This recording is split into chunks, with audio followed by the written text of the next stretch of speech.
Petrol விலை லிட்டருக்கு ₹3.07 diesel விலை லிட்டருக்கு ₹1.90 உயர்த்தப்பட்டுள்ளதற்கு பொதுமக்கள் அதிருப்தி தெரிவித்துள்ளனர். இது தொடர்பாக சென்னையில் பொதுமக்கள் தெரிவித்த கருத்துக்களை இப்போது பார்க்கலாம்.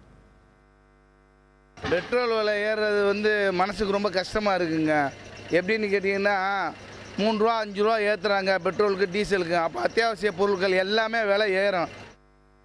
பெட்ரோல் விலை ஏற்றுறப்போ அதிகமாக ஏற்றுறாங்க. ₹4 ₹5 ஏற்றுறாங்க. குறைக்கிறப்போ ₹1.90 குறைச்சா அது நாங்கள் என்ன ரேட்டில் போட முடியாது சொல்லுங்கள். இந்தமாரி ஏற்றுனா நாங்கள் எப்படிங்க பெட்ரோல் போட்டு வண்டி ஓட்ட முடியும்? இப்போ இருக்கிற விலைவாசிக்கு நம்ம கூலிக்கு போயிட்டு வரோம். டெய்லியும் சம்பளமும் கம்மி இருக்குது. ₹8000 தான் சம்பளம் வருது. இந்த மாதிரி மந்த்லி ஏற்றுறாங்க இறக்குறாங்கன்னா ரொம்ப கஷ்டமாக இருக்குது. இல்லை, சாதாரண லேபர்லாம் ஒன்றும் பண்ண முடியாதுங்க. அதுக்கு தான் சொல்கிறேன்ல, வேலை அதிகம் இந்த சம்பாதிக்கிறவங்களுக்கு அது பெரிய விஷயமா தெரியாது. நாங்கள்லாம் அன்றாட டெய்லி லேபரு. இதே மாதிரி 5-6 வழி தான் 7-6 வழி ஆகி போச்சுங்களேங்க. இதுக்கு என்ன பண்ணுறது? அவங்க தான் ஒரு இதாக பண்ணணும். எல்லாருமே சமமாக நினச்சி பண்ணக்கூடாது.